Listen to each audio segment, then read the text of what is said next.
Chapter 9. Earnestness of Purpose.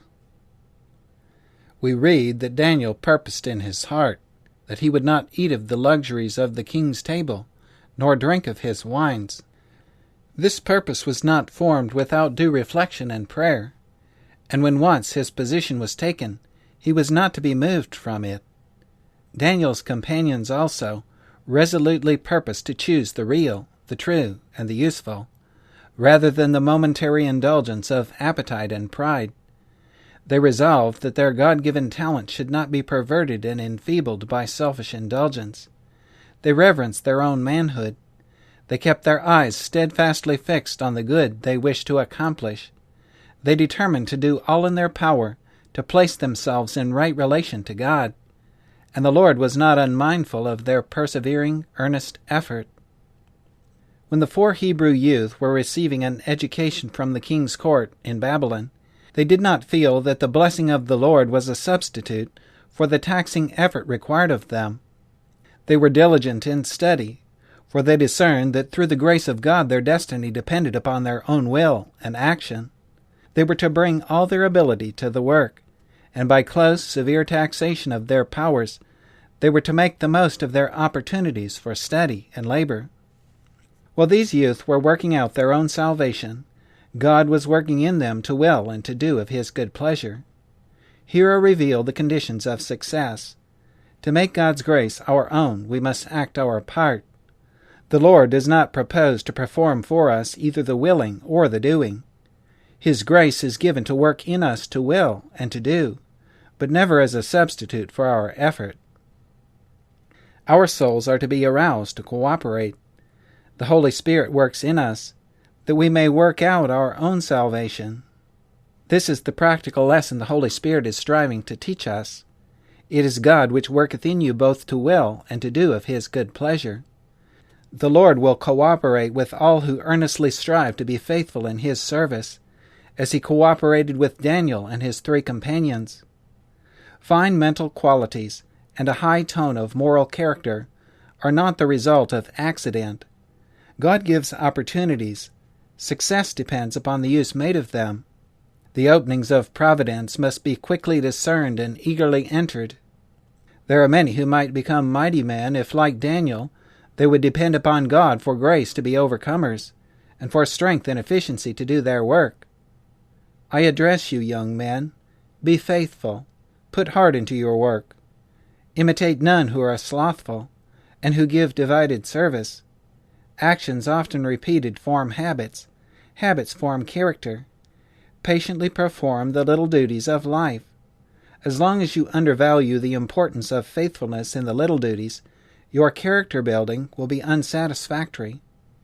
In the sight of omnipotence, every duty is important.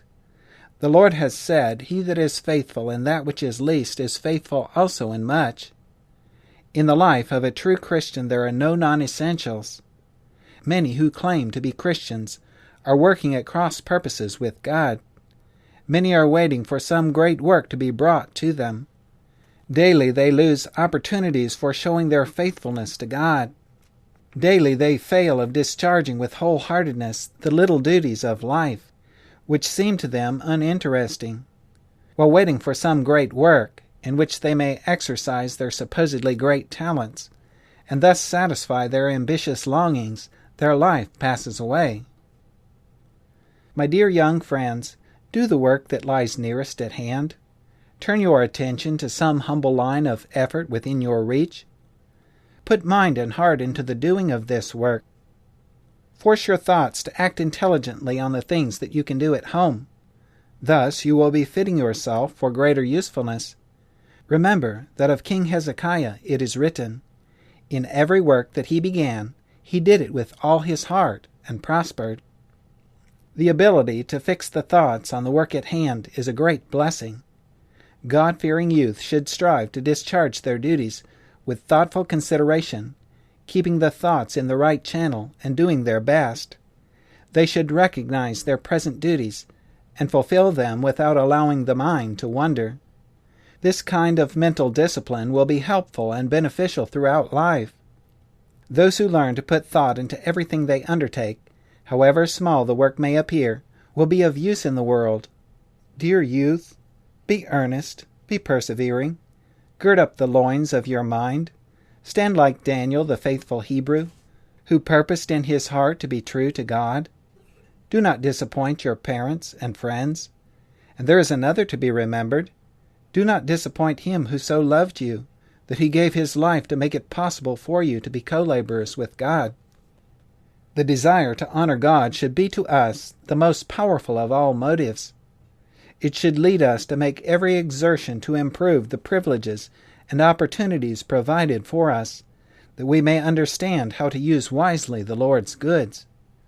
It should lead us to keep brain, bone, muscle, and nerve in the most healthful condition, that our physical strength and mental clearness may make us faithful stewards. Selfish interest, if given room to act, dwarfs the mind and hardens the heart.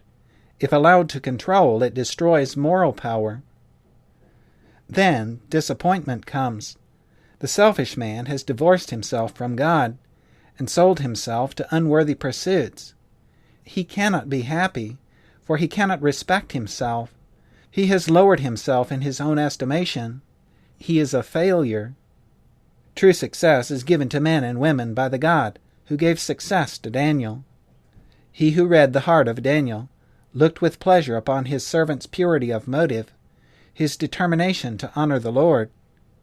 Those who in their life fulfill God's purpose must put forth painstaking effort, applying themselves closely and earnestly to the accomplishment of whatever he gives them to do.